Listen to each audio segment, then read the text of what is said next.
We're going. Hi, welcome everybody. We're happy to have you Barbara, here with us. let's have a couple of minutes. I need to do a quick welcome. Yeah. Okay, I see that people are coming in. So 60. Okay, I can start. So welcome everyone. This is IC 49, that is instructional course 49, and the session is My Wheelchair Guide, Manual Wheelchair, the smartphone application. The speaker names are Barbara Crume, Alex Bennewith, and Jenny Burstein. So I'm the moderator for this session. I'm Anand Mhatre from the University of Pittsburgh, and I'll be moderating today's session, and the monitor for us is Julie Fieta. And we'll be providing the CEO code at the end. We'll be doing that in two ways. I'll be spelling it out for you guys, as well as doing the putting the CEO code in the chat. Before we get started, please remember to mute yourself. Questions can be asked during the presentation using the chat feature, as well as at the end where we have 10 minutes for asking the questions. And so I'll go ahead and turn it over to Barbara, Janet, and Alex, who are your presenters for this session. Thank you. Welcome everybody. I'm Barbara Crume, and I'm a physical therapist in Asheville, North Carolina, where I see clients of all ages and all diagnoses in a grant and donation supported clinic. I'm not associated with a large hospital of any sort. And we have with us today, Alexandra. I'll let you introduce yourself, Alex. Absolutely. Hi, thank you, Barbara. I'm Alex Bennewith, VP Government Relations for United Spinal Association. And I work on health and disability policy for people with physical disabilities at United Spinal. And Jeneth? Hi, I'm Jeneth Bernstein. I'm a physical therapist. I currently am a full-time employee of Permobile, however, present on this presentation as part of my work with the Clinician Task Force, which Barbara is going to talk about. Yes, and before we get started, I want to make sure that you have noted that there's two handouts that you can download. Is the instructions on how to obtain the web app on your computer or phone, and we would like to make sure that you have that already. It's available for everyone to use, and we're very grateful to everybody that helps support and develop this app. You'll see all the logos at the bottom of the screen. There's also a handout, the PDF handout of the presentation itself. And I would like to put in a plug for the Clinician Task Force. As Jenna said, we are both members of the Clinician Task Force. I have been since its beginning and served on the board. Several things that this task force does, incredible work, lots of people very involved. And if you're interested at all, please go to the website, take a look around, see if you'd like to join us. We definitely want to encourage more members, always need more workers and ideas. This map shows in gray the states where we still need some representation from. We do a lot of work with the Medicaid program, so it's great to have a representative from each state. So if you're interested at all, please join. And you can see there's probably about 12 states that we need somebody from right now. So this webinar is designed to assist you in learning the value of the app for our clients and wheelchair users and families. The educational information is provided in text, graphics, video, and checklist. It's also, you can go to this website at United Spinal and download the app. So there's lots of ways to get to it. Alex is going to give more details of how this all came about. The overview is that it was started out at the University of Pittsburgh working with United Spinal Association. There's great value to this app. It will assist users in so many ways to be more of a part of their evaluation. There's lots of checklists and things like that to work from. We'll be giving you a demonstration of how the app works, the specifics of what's included, and how to go through it and explore it and actually make use of it, whether you're a wheelchair user or a clinician. I think there's a lot of value in it. Our learning objectives is that the participants will be able to describe the critical input, health issues, environmental needs, functional needs that should be a part of the quality assessment for a wheelchair. Participants will be able to list the user steps in the process to obtain a manual wheelchair and the role of each team member. They'll be able to demonstrate at least 2 wheelchair skills that can be learned through use of the app. And participants will be able to identify 3 critical components on the maintenance schedule to address regularly on a manual wheelchair. We have our first poll question here. And Jeneth is going to put that into the chat box, which I can't see. So you can just quickly answer those questions. We're going to take a gamble here and test your technology, especially because we're talking about downloading a web app. So I put an external link into the chat box if you want to be adventurous, and click that link and it will take you to Poll Everywhere. And you will enter, you don't have to put your name, you can skip that. And then you'll enter your response of who is in the audience. I do see some people are sharing that, of course, in the chat box as well, which is perfect. On the Poll Everywhere, we have 86% clinician, and I'll add to that that 1, 2, 3, 4, 5 out of the 6 replied in the chat are also clinicians, and then 12% ATPs or an RTS, and then we have, I believe, 1 rehab engineer representing. Yay. So good mix. Excellent. Thanks, everyone.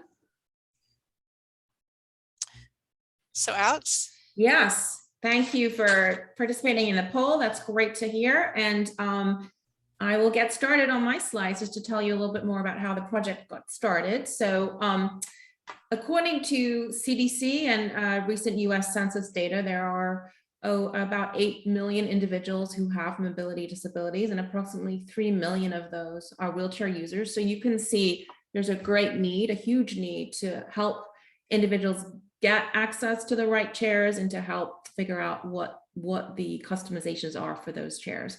So in addition to the fact that the age of individuals with spinal cord injury specifically has increased since the 1970s from the age of 29 to 43, and the issue around high costs for high tetraplegia and low tetraplegia in the first year of injury specifically. And so we're looking at all those things and all that data and realizing that what can we do to help with the best fitted wheelchair, the best setup, the best training. And we were approached by folks at University of Pittsburgh to kind of take a look at what we could do to help. And so I can share with you more information, but obviously the point about this app that Barbara will go into detail about in the coming slides is better education for the users, the wheelchair users themselves, to really participate in getting the right wheelchair for them that that helps with their own health outcomes. So really that's it for that slide. Thank you. And I just wanted to say thank you to Neidler over at HHS, who initially gave the grant for work on this project. Obviously, wheelchairs, there's a whole range of different wheelchairs, and it can be very confusing for people to figure out what they need and what is necessary, medically necessary. Not, this is all obviously a medical prescription device. And we really wanted OTs and PTs to be able to work closely with wheelchair users on what is necessary, what is medically needed. And so, as I said, we're working to help wheelchair users understand the process a little bit more, and hopefully that also helps the therapists work through getting the wheelchair that is needed and necessary for the wheelchair users. Obviously, rules around how long you can have a wheelchair, it's usually in the 5-year range, as we know. And there's a lot of challenges that we've all seen and experienced with users who don't have the right initial fit, and it causes a lot of stress and actually poor health outcomes when they don't get the initial fit right, and a lot of paperwork back and forth. So hopefully this app helps with that process initially and streamlines the whole issue of trying to get the right wheelchair. So that's some of the information, and I'm going to go into the next slide, please, Barbara. Thank you. Before we do the poll question, I'm sorry, Janet. Let's see, I think there was there's some more slides. That's fine. I'll go into more detail in the coming slide. So before we get into the detail of it, Janet is going to put in the chat a poll question 2. How familiar are you with this wheelchair guide? It's been the 2nd year now that it's been available, and I'm just curious as to what people are saying about it. Yeah, so if you clicked the link previously, it's the same link. The question should advance itself. Again, if it's not your cup of tea to click that external link, you can just pop that note in the chat box. And I'm watching the results live right now. So we have so far, we have 62% who have heard of it, but have not used it, and 37% who have heard of it. That's on the poll anywhere in the chat. We have 1, 2, 3 people that have not heard of it, and a 4th person that has not heard of it, and new to a 5th person. So great. Thanks everybody for tuning in. And then, yeah, so we have a very small contingency of about 5% that have heard of it and refer their clients to it. So that's wonderful. Thanks everybody. Thank you so much. And hopefully with this session and with more, you'll like to use it more with your clients, and that's the goal. And we'll continue to distribute this to more and more clinicians, obviously, as a helpful resource for you. Let's go to the next slide, please, Barbara. Thank you. So obviously, this is a huge issue for enabling the best technology for individuals to be able to maneuver in their homes, but also outside of their homes, as we all know. And we want to make sure that they have the best education and the best training to be able to, the skills that are needed to use the chair that they've actually required. And as I mentioned earlier, with some of the costs, 1.1 million if you're high tetraplegia in the first year, it's a huge cost for people specifically with spinal cord injury, but that doesn't even account for individuals with other disabilities such as ALS or other conditions, spina bifida, that may need wheelchairs as well. So this can help with absolutely limiting the cost that somebody may need to, avoiding hospital, avoiding additional treatments and therapies by getting the correct seating, the correct positioning for the right chair, obviously. So that's what we all want to work together for. Next slide, please. So just some of the details around the app itself. It's a web app, which means you can download it to a computer from the website that Janet shared earlier, unitedspinal.org, My Wheelchair Guide. And you can use it on an Android phone or an Apple phone as well. So it's really, there's lots of ways to do that. And this is the manual app, and we have some updates later in the session that we can talk about some other information that we'll be sharing as well. So it helps to support education for the user and decision-making in their own decision-making around what they need. And hopefully this will help the discussions that you have with the patients around what is needed and what isn't needed. And that's really the point of that slide. Over to the next slide, please, Barbara. So these are the specifics around the actual content. So we had initially a mobility map, which generally look to provide information to wheelchair users around who your team may be, your rehab team, what you do with your face-to-face and what elements you need to prevent for a letter of medical necessity, all those things that kind of take you through the process.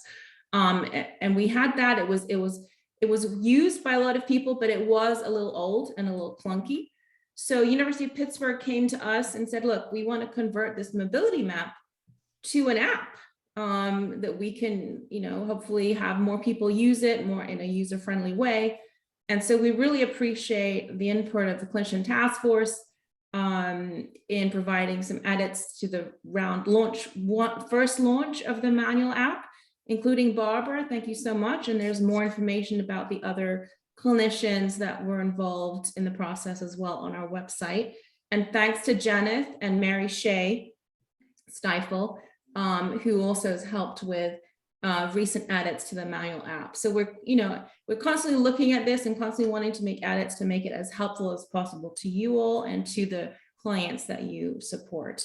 And Barbara will go into more detail about all of the information that's in there, but you should, hopefully you have downloaded the app and you have been looking at it, and you can see that there's a lot of different things in there, resources and contact information and videos and all of that good stuff. So next slide, please. And this is the last slide, I think, for me, Barbara, and then it's over to you. But again, it is a mix of content from United Spinal, as I said, the mobility map, the wheelchair skills program from Dr. Lee Kirby at Dalhousie University up in Canada, and the University of Pittsburgh's own wheelchair maintenance training program. So we kind of looked at all those things, built it out a little bit with some interactive information and videos and research. And as I said, we're constantly looking at it, we're constantly updating it and editing it to be best useful for you guys and for our membership and the broader disability community. So it's the iterative design process that will continue, continuously for this app. And I think, this is yes, one more slide for me quickly. Obviously, we wanted to get input from users themselves. So we've done that with manual wheelchair users and mobility professionals, of course, through the clinician task force. And we've continued to edit as we go along with surveys and interviews. And that's really it. And hopefully, as you look through it, you'll see it's helpful. And we've had some good input from wheelchair users as well that think it's helpful as well. So that's all I have. I think that is my final slide, Barbara. Okay. So I was talking earlier about the value of this app for clients and families, and we're going to go in through all the different parts of the app. The information is in text, it's in graphics, it's in videos, there's checklists. It's just really helpful that it meets anybody's learning style to be able to go through it and actually work with it. It does facilitate a lot of self-reflection with the checklist. I've used this with a few clients. I find the biggest challenge being a one-person clinic with no support staff is gathering information before the evaluation to know what their issues are and what they're looking for. It's very helpful. It makes my time more efficient in the clinic. If I know what their issues are now, what their problems are, what they're looking for, we can make sure to have sample equipment here and be prepared to meet those needs during the eval. There's great user-friendly layouts to the app. There's much more information in the deeper layers. There's external links to all types of other organizations and more information that will help the user as they go through. Definitely empowers them to prepare for their eval and to start thinking about things that they're having issues with, things they need to share with the team, why it's important for them to participate in the team decision. Starts with them giving the right information. You know how you can ask so many questions sometimes and not learn what the problem is. Somebody comes in with a pressure injury and you don't know that they have these other places they sit during the day or something else that they use. It's really helpful if they can share what their daily routine is like and where they're having issues beforehand. And as we've heard several times during this ISS is the importance of the whole journey of having a wheelchair, not just obtaining it, but making sure it's fit correctly, that there's follow-up, there's maintenance done, and of course, the wheelchair skills. That's part of this app is lots of really good wheelchair skill training videos that I think are just awesome. They're helpful not only for the user of the wheelchair, but for new therapists starting out working in seating and wheel mobility to go to and learn what's the best way to teach somebody how to do something. I think that's something I find with my clinic. I don't have time to do all that training, so I try to refer them to a therapist in the outpatient center or somewhere else, or a private practice where they can actually focus and work on those skills. So sharing this app with these other therapists who are going to be the treating therapists to learn how to do something has also been helpful. So as we said, the whole app is all part of either a phone or on the web. There's the 5 sections. The first one being to get a wheelchair, then how to use a wheelchair, tasks and schedule on how to maintain your wheelchair. The section on health issue has lots of common health issues related to the wheelchair user, how they're related to the elements of the chair, how the chairs fit, and the skills that they need to learn, and what can possibly happen, issues that they might have, and how to solve them. The resource section is awesome. So much extra information beyond the app is available in that part. So the 6 steps of getting a wheelchair. The first one is the self-assessment, where the user goes into the My Wheelchair checklist and they determine what daily activities and self-care needs they have issues with. They can communicate it with the professionals by going through this checklist. The second step is obtaining a physician referral for the therapy eval, and it explains that this helps to ensure funding and payment for the therapy services, as well as the wheelchair and the components that they need with that wheelchair. The third step of completing the wheelchair evaluation, and it explains what that should include: the functional assessment, the MAT evaluation, all that's in there. Then selecting a wheelchair. Talks about working with the supplier and the therapist, that should be done as a team approach. The body measurements should be taken, that you should have options to try. Don't just pick it out from a picture in a catalog. You should have a chance to try it out. If they don't have what you need, then you discuss having a further trial with other options, and it also includes the need for the home evaluation. The 5th step is the funding process, and right now it talks about the paperwork that has to be submitted, the importance of communicating with the therapist and the supplier, obtaining an approval or a denial, what steps should be taken depending on if there is a denial received, what you should do. There will be an update in the app that's going to include information about the therapist documenting the needs and having to have the physician also review the recommendations and document your need also. So that's going to be added in there. And the 6th step then is receiving the wheelchair, the fitting, the importance of having that fitting and training with the team again, how important it is to make sure that everything is set up to their comfort and their performance for daily use to make sure they're going to be functional.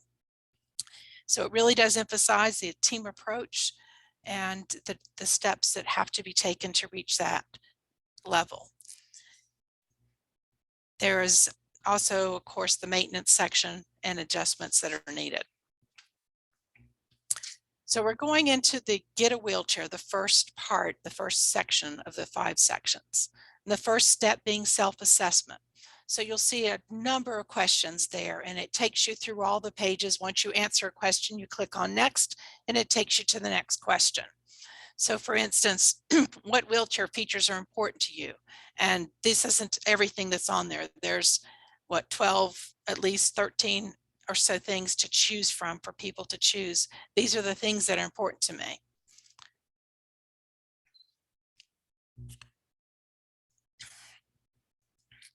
Then the next part is under getting a wheelchair is the wheelchair evaluation. So you see that they have a place where they schedule the session, and the little, what looks like a little present to the right side, it's actually a calendar.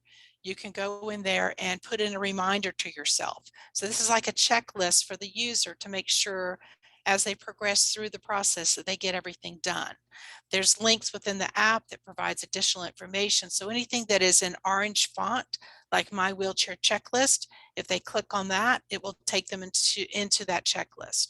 Or where it says more information down at the bottom of the page, there's also a button there that you click on, and it goes into in-depth information about the whole process.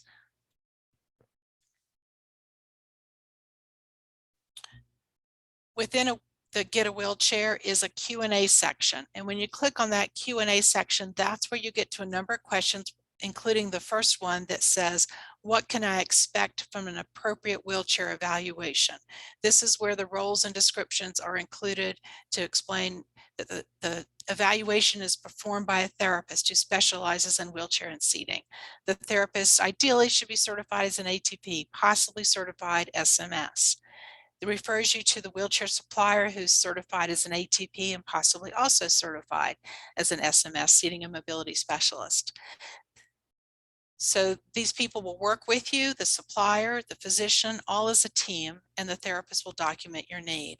So it definitely gives lots of detailed information that helps the user learn what's going on and what to expect.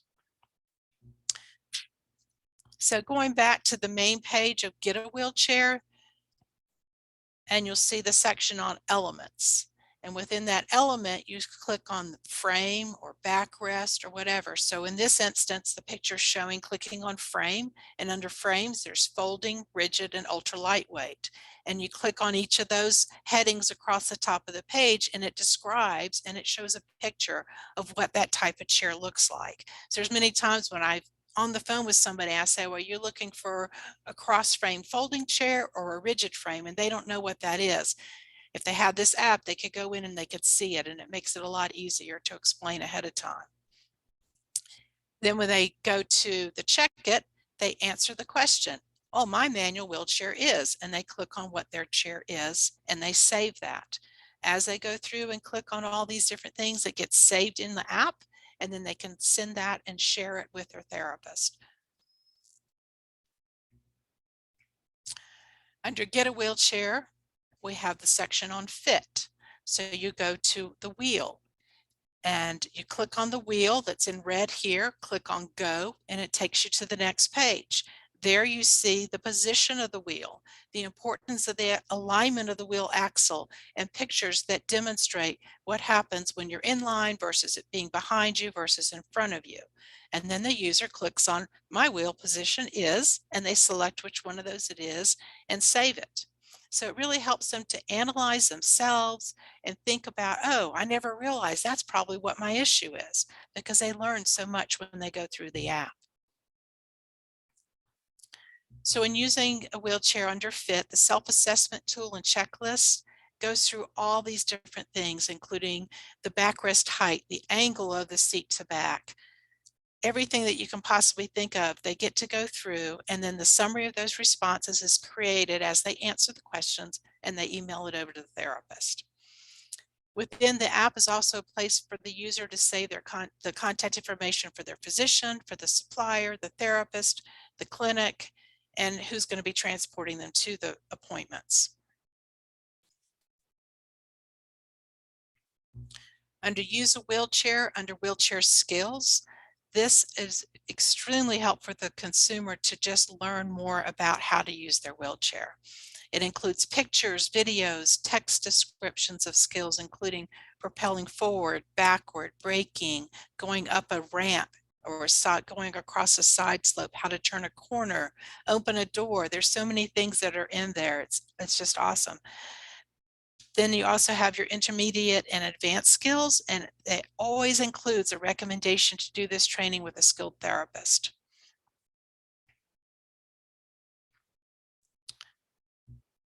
So this is a video that will take you through the process of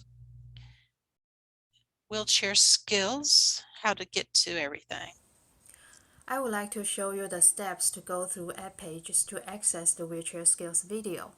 So first we want to click Use. And then we want to click Skills.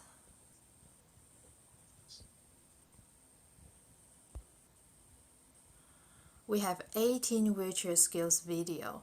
If we have them all in one list, the list will be very long for the app page to show at once. So we group them into 8 categories. Here. If you want to see the video of how to propel a wheelchair on a level surface, you need to click Flat, and then the page of the propulsion skill video will show. The video interface is just like a regular YouTube video. You just need to press the center of the video will play. So just click here, and the video will play on its own.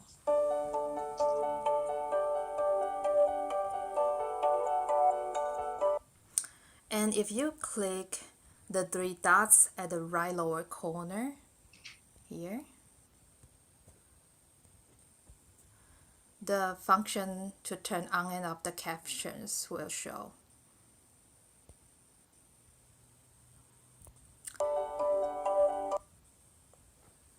Below the video is where the text of the summary of the manual wheelchair propulsion skill.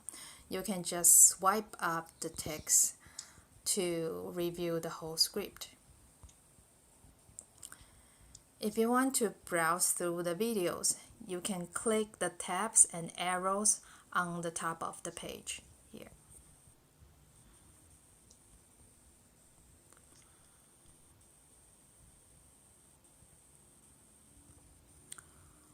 Or you can go back to the previous page by click the arrow here. And then you can select the different category to review the videos in it.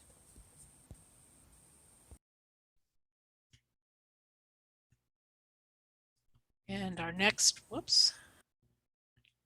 video.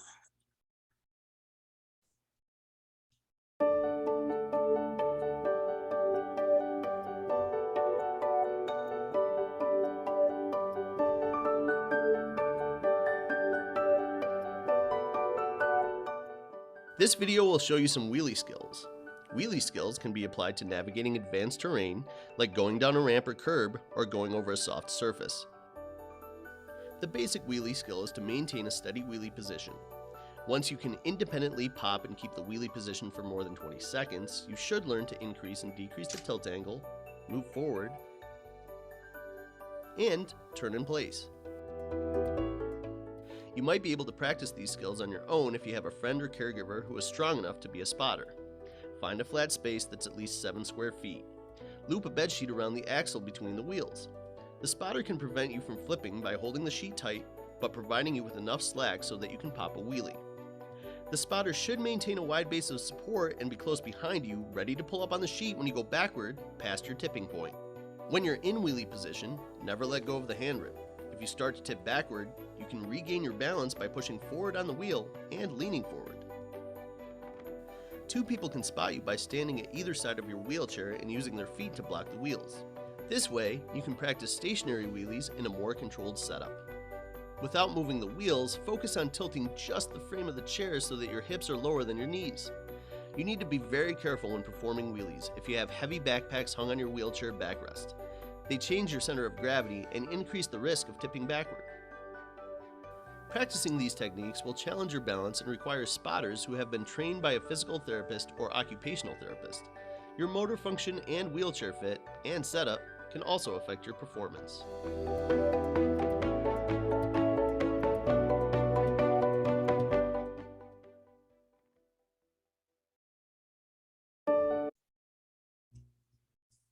So in the use a wheelchair, all the different skills, as I mentioned, are listed here, and they click on each one and go through it, and then they do a self-assessment. They can see how to perform each of the ones and then self-assess how well is it working for them. Are they able to do it? And these are all questions that came from the wheelchair skills test. After they complete the self-assessment, it also gives them a summary of what their answers were, and then recommendations of things they should do, provided based, what recommendations they need to do based on the answers that they have given. There's a Q&A section under use a wheelchair. You see it's circled there in green, Q&A. And then within that are these 4 pages: push, safety, posture, and health. So under push, there would be things like, how can I reach more of the hand rim? And it'll give suggestions on how to do that. What changes might need to be made, and they can contact their supplier to say, hey, I just noticed this is an issue for me. Can you help? Safety issues. How can I make my wheelchair more stable? All the things that are real important, especially for a new user who's just received their first wheelchair and they start using it and working with it, and they get better and they want to make things improve for them so they can perform it even easier, then they can contact their supplier because they've learned more about what works for them, what doesn't, and this takes them through the steps of what to look for. If they're having issues with their posture, there's questions under there. How can I avoid leaning to one side? And that might lead them back to going to see the therapist again to do another assessment in clinic. So I think it's really helpful to get that follow-up, to get that feedback from the users as they work with their wheelchair and learn more about it and what their issues are. Under health, there's things of what should I do if I have shoulder pain? And I think that one of the really good things that's been added into this app is more information on Power Assist, which will be uploading pretty soon, I think, to have all that information in there as the update gets done. And the maintaining a wheelchair. This is a great place for them to click on and see what should they do weekly, monthly, quarterly, or yearly. What are the things that they can do themselves versus having to call a supplier to do? If they have low air pressure in their tires, they should be checking that weekly and taking care of that themselves. Monthly, they should be checking their frame, their wheels, the seat itself. Is the upholstery tearing in any way? Is there any issue with the hardware? And it even includes cleaning the parts and how to quarterly lubricate moving parts correctly, and then yearly to make sure they have it checked over professionally. So who to call for what is interspersed throughout the app. Talks about equipment performance issues, pain, physical, social, and emotional issues that might occur, and who to call if those things are a problem.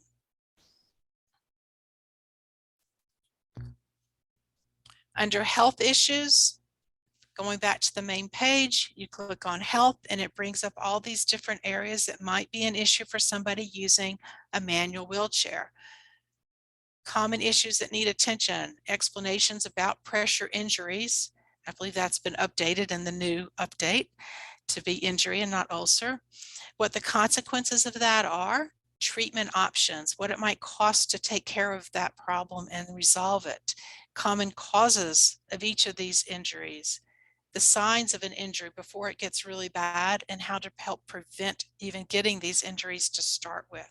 So I think this is huge, going back to Kendra's initial presentation, day one of the conference, about the importance of follow-up and maintaining health and making sure chairs are taken care of and maintained and the users are seen regularly.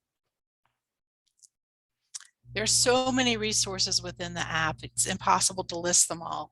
There's links to websites for just about everything, additional wheelchair skills, the resident position papers, different places to get services and products, as well as all the organizations that have been involved in the development, the CTF, NARTS, NCART, and wheelchair transportation. There's lots of good links there, how to access complex rehab technology, and of course the United Spinal Association are all within these resources. It's a lot of fun just to get the app on your phone, your computer, and just play with it and go through it. It's the best way to learn what's there. Under the resource of wheelchair transportation, it does talk that the safest option is to transfer to the original vehicle seat that's bolted into the floor of the vehicle and to use the lap and shoulder belt. But if the person needs to stay in the wheelchair and use it as a seat in their vehicle, there are the crash tested straps and occupant restraints, or a docking system. And then again, it takes you into more places to get more information and more resources to learn more about it. Some of the pictures that are included is this one showing the 4-strap tie downs with a 3-point shoulder belt occupant restraint system. A lot of times my users come in and I find out that they're not even securing their chair in the vehicle, nor do they have a belt across them. It's like, how does this happen? How do people purchase these vehicles and not have these systems set up? It also helps to encourage them to make sure when they're in public transportation on a bus or in a van that these things are done correctly, because it educates them. And here's just the picture they show of a docking system and how it should be used, how the bolt is going to lock into the plate on the floor.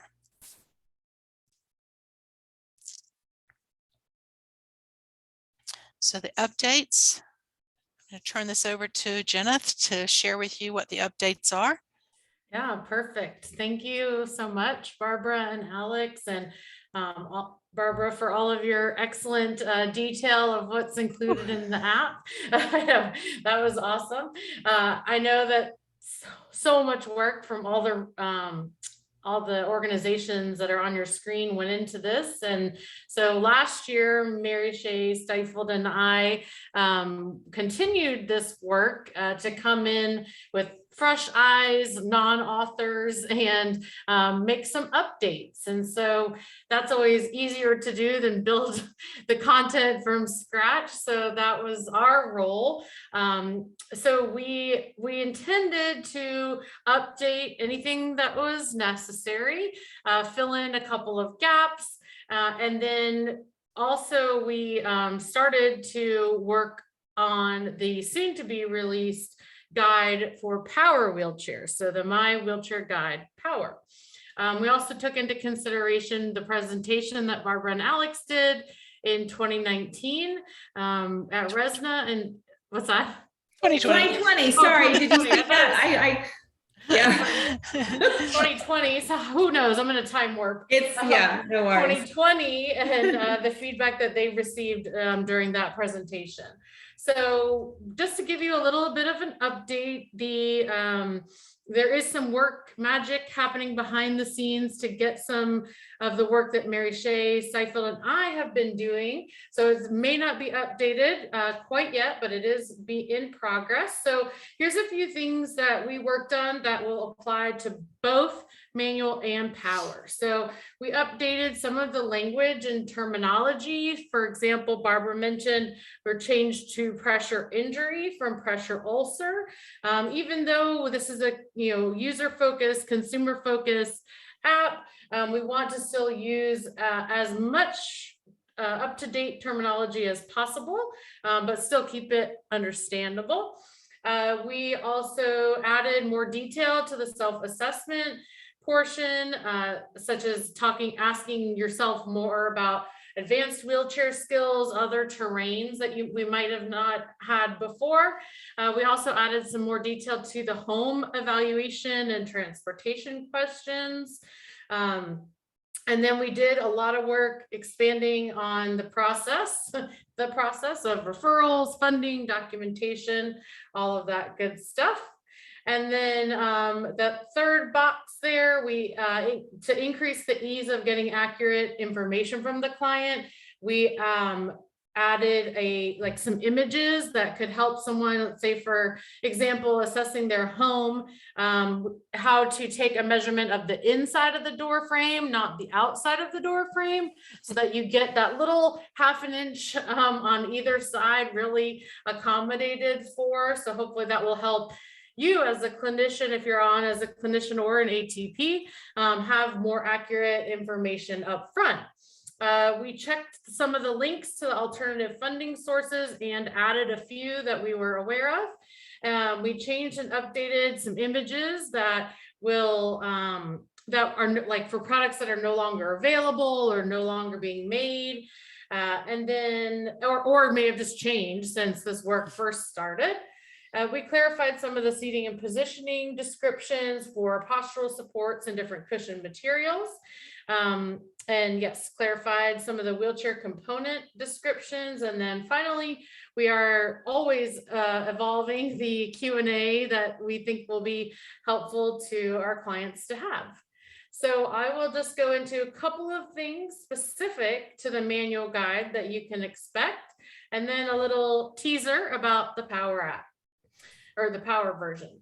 So for the manual chair specifically, so that what I just went over will be kind of across the board. They were things that will apply no matter if you're looking at the manual or the Power. Specifically to the manual wheelchair guide manual that's up now, as Barbara mentioned, we spent many hours on Mary and I and Alex on the Power Assist section. As all of you know, that technology is constantly changing, so constantly has to be updated and revised. And also just wanted to clarify a couple of those components. And yeah, then we also went through some of the fit sections, and again, updated some of the terminology. We added some information about seat to floor heights and clarified a little bit based on different propulsion styles. And then we also added information not just about the schedule of maintenance, but kind of how do you get maintenance to your chair, kind of just expanding a little bit about repair versus replace, you know, who do you call, where do you go? So those were, and that some of that was already in there, but we just expanded that already. And then I'll go just last one is for the soon to be released sneak peek at the My Wheelchair Guide for Power. So when Mary and I started this last year, almost a year ago, the power components were very new in their development, but there was a lot for us to work off of.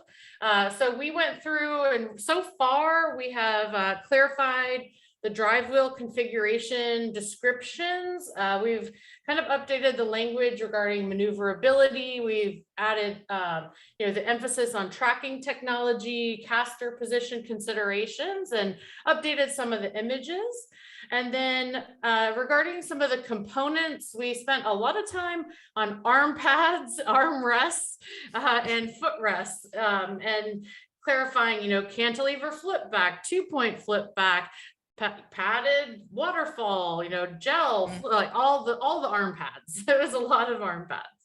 And then we also expanded some of the power seat functions that would tell the importance of the power seat functions, but also things to be aware of as far as range of motion and positioning and skin protection. And then the last thing where we ended our work before this presentation was to go through and look at the controller technology, meaning just your input device. So we really tried to make sure there was good representation, but again, that technology changes so fast, or things go out of circulation. So that's going to also be constantly updated. And so we tried to kind of hold there until this presentation and see what's next for us. And then of course, our future work, we're going to continue with the controller options, make sure we have good representation for all ability levels. We're going to expand the Q&A for the power section. This was really important to Mary, of course, myself as well, that, the web app now, as it is being promoted, is accessible for switch access or alternative access clients or consumers, users, whatever you prefer. And then of course, if you're looking at this now or in a year from now, there's always going to be room for improvement. It's ever evolving. And so if you're not already a member of the Clinician Task Force and you'd like to sign up to improving, please keep contact. plugging. Yeah, so I mean, it will be I'm sure if any of you have ever tried to do a healthcare app, it's constant management and maintenance. So thank you to all the programmers and teams at University of Pittsburgh and all the support. And yeah, I see that there's we're about 9 minutes away from our perfect time and some questions here. I did, if you don't mind, that's just great, Jonathan, Barbara, thank you. And I do want to give some timing issues for people who are asking about all these updates, but a lot of great notes about the app, so thank you for that. So some of these edits have already been loaded up, and we just were notified very recently, just to give you some logistics, that we had to move to a web app, which means where it's being housed right now with the University of Pittsburgh has to be transferred now over to United Spinal. So the basic logistics of doing that, we have to do that, and then we can add some of the more edits that Janet was talking about. But some of these have already been loaded in, so you can download them from the website now. We will just have a new link for you all to use when they finally get transferred over to United Spinal officially. So they're ongoing, but some of them have been done, and we'll continue to do them, as Janet was saying, and really excited about launching the Power app very soon as well. Others may want to chime in on some of these questions, but I did see the question about partnering with Canadian clinicians. That is a good idea, Cherry. So we definitely want to loop our Canadian friends in to this as well. And Nicole has a question around the self-assessment being shared with therapists. And there are options in the app to be able to email information, to your email system and to others. So you can do that. There is an option there. And then I'm thinking that questions. I was thinking with it being in the web, it's going to be easier for the person to copy and paste their summary or their answers into an email to send to the therapist. It's going to make it easier than from the phone app. Yeah, and you can obviously download, you can use your computer, as I said, to download this app, so you can have it on your computer and then copy and paste into an email. But I think there are some email options from the app too that you can send off information that way as well. Yeah, lots of questions. Does somebody else want to take a? I can't see the questions. So oh yes, Janet, what about you? Yeah, I was just going to say, go ahead. Someone asked a question about videos or a specific section on performing manual maintenance on wheelchairs. And yes, there is a section for maintenance and repairs.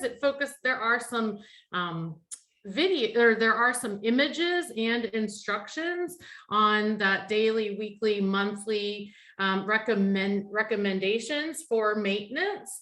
I will have to check and see if we linked to any videos. I can't remember seeing any videos there, but I know University of Pittsburgh does have those demonstration videos, so we'll double.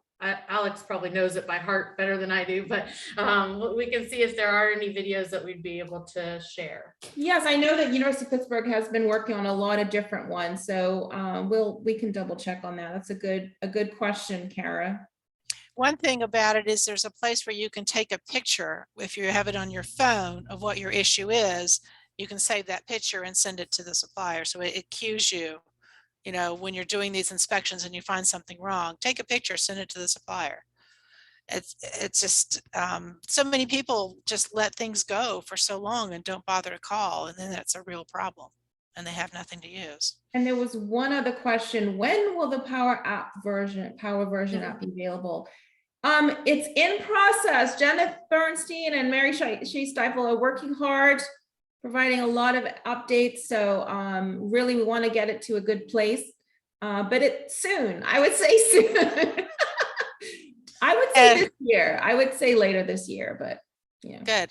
And I meant to say at the beginning that Mary did assist in putting this presentation together and gave a lot of input, but she had a concurrent session at the same time to teach. So that's why she's not on here today.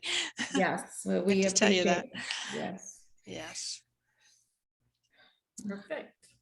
Okay, thank you for that wonderful presentation. I think we have 5 more minutes for a couple of more questions and comments. I'm just excited to see Brenly start on this Canadian version there. I like that. Yeah, I would love to talk with you about that. That would be great. If you want to take the lead, awesome. Yeah, I don't see any other questions coming in right now. Just source. Will there be other? Do you want to address other languages, Alex? Sure, I did see that come in. I know that did come up previously, and most likely we'll do a Spanish version next. But of course, we want to be respectful and mindful of other languages that will be helpful. So we're definitely looking at that, but we just wanted to get the apps in a place that we're ready, So we're in a good position with the manual. So we'll probably take a look at the Spanish very soon. I just wanted to clarify, Nicole was asking about sharing the self-assessment with the supplier or therapist. It's in the email they want to submit it to, they would be able to do that. Mm-hmm. Yep. And in earlier presentations that we've done to RESNA on this, when we did it in 2020, there were some questions about additional maintenance. So there is going to be more. I know RESNA is working on some additional maintenance information, and we can easily add that as a resource to this app as well as that gets finalized. So there's a lot of good work that we can continue to add and tweak as we go along. And if you have thoughts, be sure, and our contact information is included in the handout. It's also was in the PowerPoint, but you can contact us and let us know if you have any questions or concerns or thoughts. Excellent. Okay, well, I think this is the time for the CEO code. So I'm going to post this in the chat window right here. And I can say this on the for everyone as well. So this is ZIWE0O.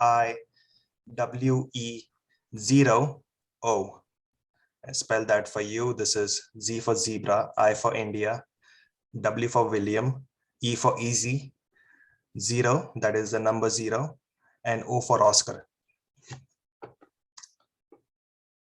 Okay. You had to make that one confusing, giving them an O and an O, a 0. That's not in my hands, but I think everyone got that. Again, it's there in the chat. And thank you for this wonderful presentation again. And thanks for everyone for joining us, and hope you have a great ISS. Thank you, everyone. Thank you. Good night. Bye. Bye. See you later in the next session.